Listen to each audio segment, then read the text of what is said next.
History Spotlight, brought to you by HEC Media and the Missouri Historical Society. Hello, I'm Dr. Jody Sowell, President of the Missouri Historical Society in St. Louis, and this is History Spotlight. The Missouri Crematory, which opened in the 1880s just south of Sublette Park in St. Louis, was the first crematory west of the Mississippi and marked a shift in attitudes toward death. Public historian Amanda Clark explores its significant role in the evolution of St. Louis's approach to death and cremation.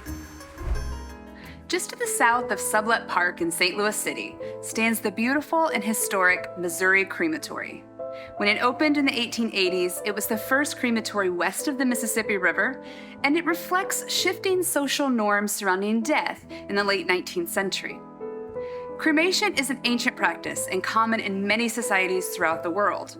In Western cultures, however, the rise of Christianity brought the emphasis on earth burial. In the mid-19th century, a modern cremation movement began to spread, and the first crematory in the U.S. opened in 1876 in Pennsylvania. The Missouri Crematory was only the sixth in the country, and it was the first west of the Mississippi. It was also the first of the modern era to include a columbarium, which is a building for the storage of urns.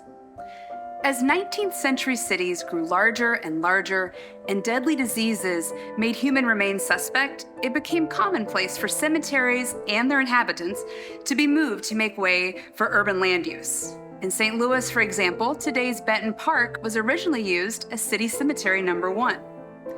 The arguments for cremation answered several of these concerns. It was seen as more sanitary, and it saved on space. The 19th century also saw a huge rise in spiritualism, or the belief that the living can contact and interact with the spirit world.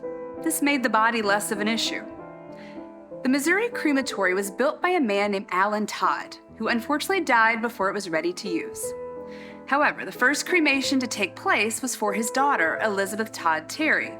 When she died in 1888, her remains were first buried in Bellefontaine Cemetery, but then taken to the crematory when it was ready. Her cremation was front-page news for the Post-Dispatch, with every single detail of the process explained.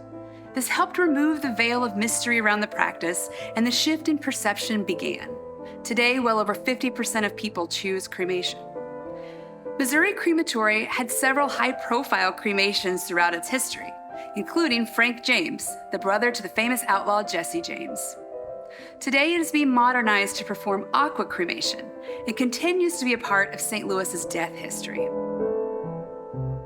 Next week on History Spotlight, why engineers didn't believe that this spectacular St. Louis bridge would stand. To learn more about the Missouri Historical Society, visit mohistory.org.